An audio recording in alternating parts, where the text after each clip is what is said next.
Hello beautiful people, it's Davina from London Curls, and today I'm going to share with you my mixed race experience. Okay, so it's been long awaited. I've had a lot of people asking me to do it, and obviously for me being mixed race, I'm obviously going to give my perspective, but my light skinned experience as well. So these are my parents. So my dad here, he is Nigerian, and my mum is mostly British. So this is us at my graduation.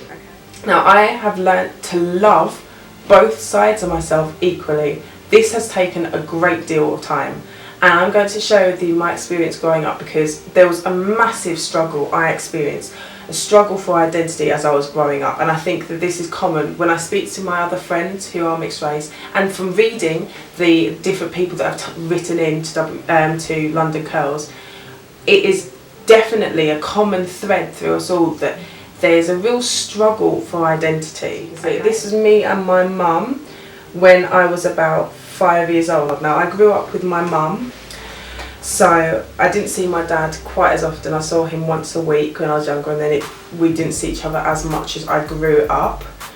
But it was difficult for me because people would never look at me and my mum and think that I was related to her. People wouldn't look at me and my white family and think that I fitted. They'd look, I could see them if we went to a restaurant, they'd be like, what?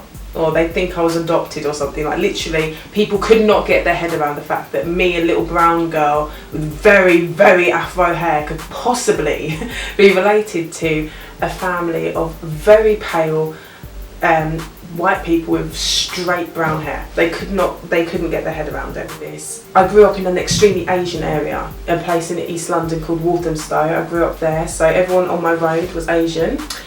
Well, most of them, except for people that lived actually next door to me on either side. Everyone else was Asian.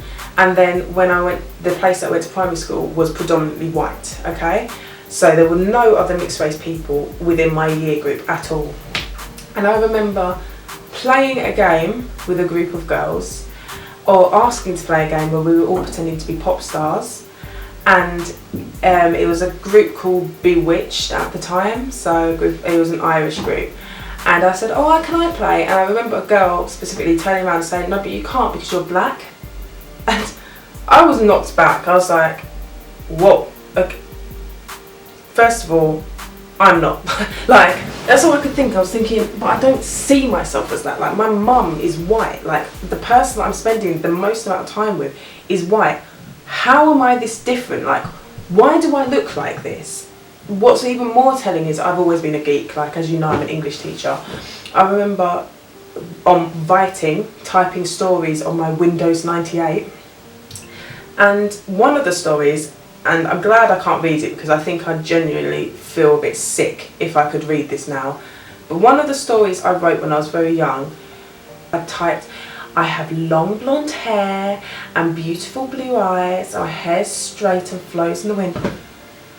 And I think that's really quite telling about what I wanted to be, or what I saw as being the best when I was growing up. Like, I would have given anything to fit in. Like, my name's Davina. I remember even asking my mum to call me Lucy.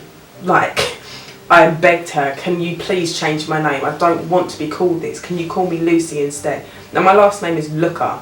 Can you imagine? Lucy Looker would be the worst name ever. Like, that would sound horrible, but that's how much I wanted to just fit in. It's continued throughout the primary school, so even when I got older, I had friends. I don't want to make it seem like I was alone or I was completely an outcast. I had plenty of friends in the school. However, I do remember a specific time where someone was being mean to one of my friends. A boy was being mean to her, and I said, look, stop being so mean to her, leave her alone. And he turned around and he said to me, go back to Niagara, you P word. P word being the racist word that you use for an Asian person. Now, quite clearly he was well off the mark. Like, first of all, I'm from Nigeria, not Niagara. And secondly, I am not in any way, shape or form Pakistani. However, quite clearly he was trying to be as offensive as possible, and at the same time making it clear you are different. Like, who are you to tell me what to do? So got through primary school. By the time I was 11. My hair was matted. Luckily, finally my hair got like combed through, because no one knew what to do with my hair at all. It was very, very coarse. My hair got relaxed, and then once it was relaxed I went to secondary school, and this was me. Very young Dav. I don't know why my elastic bands are brown. But yeah, I went to secondary school, and finally I was around black people. I was around more black people around me, and I thought, okay, right, this is your one chance. You've got to get in there. They must experience the same thing as you. You've got common ground. Just talk to them. So I made a lot of friends. Like my friends from school are lots of different races. I'm grateful for that. I'm really grateful for the fact that I live in an area where I meet people of different races and I meet different cultures. However, one thing I do remember about secondary school is making a very conscious decision to try and mirror the behaviour of the black kids in the school. So I was friends with a girl that was in my form, and I'd listen to the way she'd speak, and when I went to her house I'd listen to the way her parents spoke, and they were Caribbean, and I'd try and pick up the words or even just the accents, the way they speak. Now in London today, there's the way people speak, the accent is supposed to be MLE or multicultural London English, and that's because there's so many kids of different races that come together into a melting pot that everyone kind of speaks in a different sort of accent. And I think it's a beautiful thing that our language has evolved in that way, and that's a natural thing. However, mine wasn't a natural thing. Mine was consciously like, I need to try and fit in with someone, because I'm clearly not white enough to fit in with the white people. I need to like get to that same level of blackness as the black girls in my year, because I haven't been around my dad enough to pick up on any of those mannerisms. I need to really work hard to get those mannerisms now. I thought at that point I fit in. Okay, I'm finally getting it. I fit in, until I went to my dad's church. Now, as I said, my dad's Nigerian. He goes to a church which is described, it's called a celestial church. Now, if you haven't heard of it before, you haven't seen a celestial church before, it's also referred to as a white garment church. So that means that people wear white all the way down to their feet when they go in. But one key thread within most of these churches is it's very African. Like the church that I went to was Nigerian. Everyone spoke Yoruba. So whenever the sermon was being delivered, it would kind of sway in and out of Yoruba. So I already started to feel a little bit like, right, don't really understand what's going on. It really hit me when I went upstairs. So downstairs was where all the adults would be, and you'd say your prayers, etc. And then upstairs was where the children's area would be. In that room, so I must have gone when I was about 13, that was the first time I got called a lighty.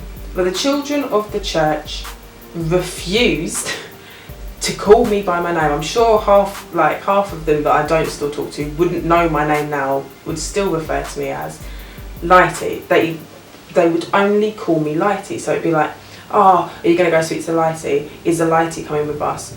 The Lighty. So not even Lighty, the Lighty. So it was never speaking directly to me. It was like I was a thing, like I was less of a person. Is the Lighty coming? And I felt awkward, like as you would. On top of that, the way I speak, my accent, I'm from a part of East London that's on the edge, it's near Essex. Essex is an area that is predominantly white and is associated with being white. And the kids, even though I was obviously trying to sound black, the kids clearly picked up on my accent difference and was like, well, are you in Essex? Are you like a white girl? Are you more white? Yeah, she's definitely more white than black, but she's lighty.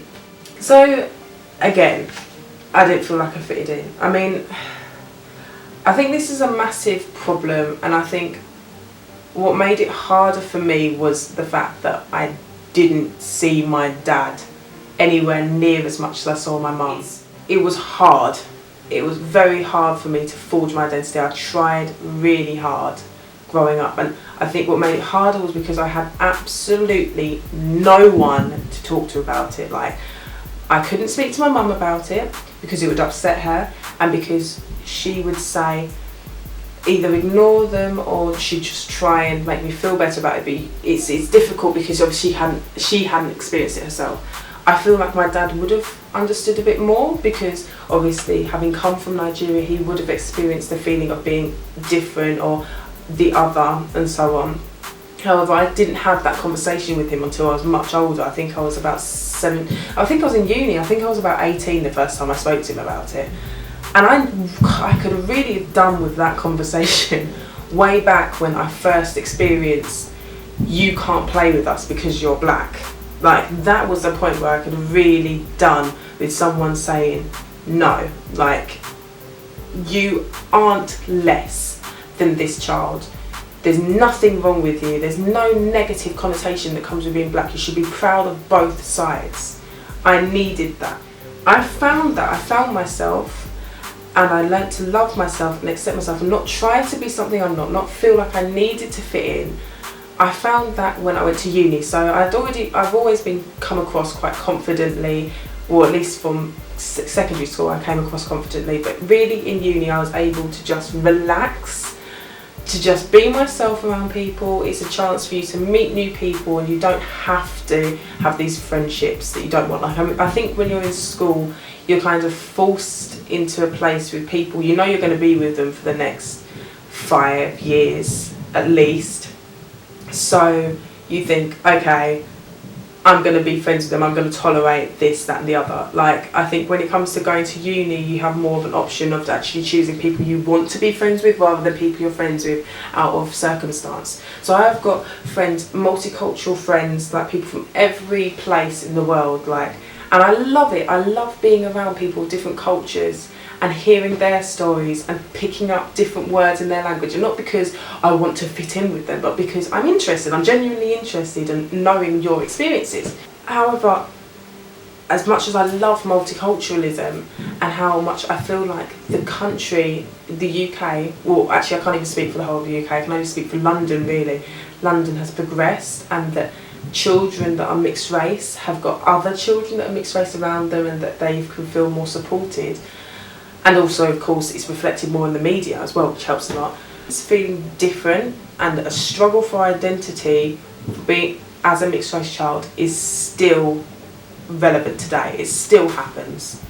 I mean, as a teenager, you're going to be struggling to find your identity anyway. It's something that we all go through. You go through a period where you're trying to work out, who am I? Should I be that person? Am I this person? Like, it's a real difficult time. Like, and I'm around it every day because I've got children going through puberty around me all the time at school, so I get that. But then adding into the mix, not understanding your identity because of the colour of your skin, and you've just got a whole other side of stress to go through.